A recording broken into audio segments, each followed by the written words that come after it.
Welcome to British Royal Updates YouTube channel.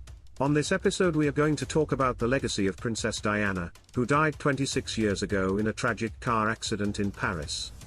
We have with us Lady Colin Campbell, a royal expert and biographer who knew Diana since she was a teenager. Thank you for having me. Lady Campbell wrote an explosive biography of Diana in 1992, called Diana in Private, which revealed many details about her personal life, such as her struggles with bulimia and her affair with James Hewitt. How do you remember Diana as a person? Well, I remember Diana as a very complex and contradictory person.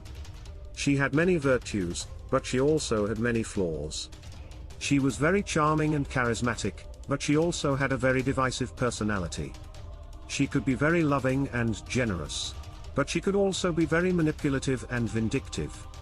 She was very damaged by her childhood, by her parents' divorce and by her grandmother's betrayal.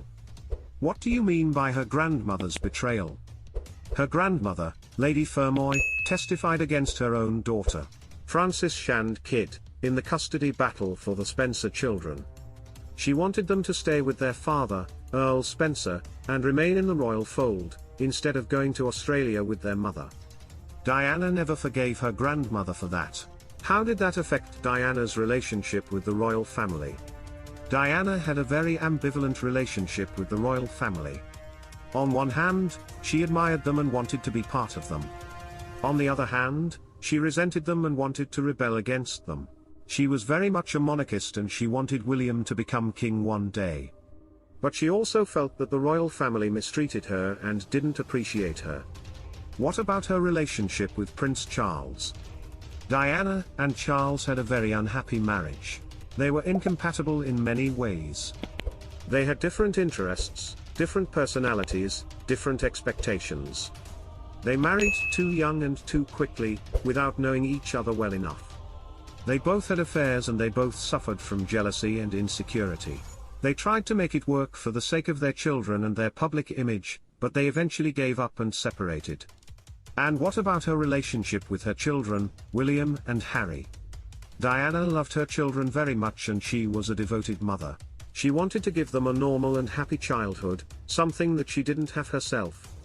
She took them to amusement parks, fast food restaurants, homeless shelters, hospitals. She wanted them to see the world beyond the palace walls. She wanted them to be compassionate and humble. But you also said that Harry is the worst of Diana. What do you mean by that? I mean that Harry inherited the worst aspects of Diana's personality. He inherited her impulsiveness, her recklessness, her resentment, her victim mentality. He is not as balanced or as mature as William. He is not as respectful or as responsible as William. He has alienated himself from his family and his country. He has betrayed his duty and his heritage. Do you think Diana would approve of Harry's choices? No, I don't think so. I think Diana would be very disappointed and saddened by Harry's choices.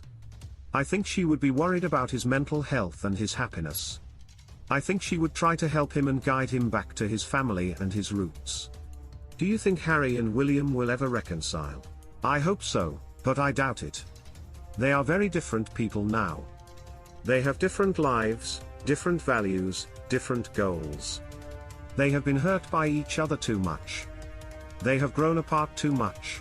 Remember to subscribe to British Royal Daily Updates YouTube channel and turn on the notification bell. This way you will be notified when we drop a video. Stay safe.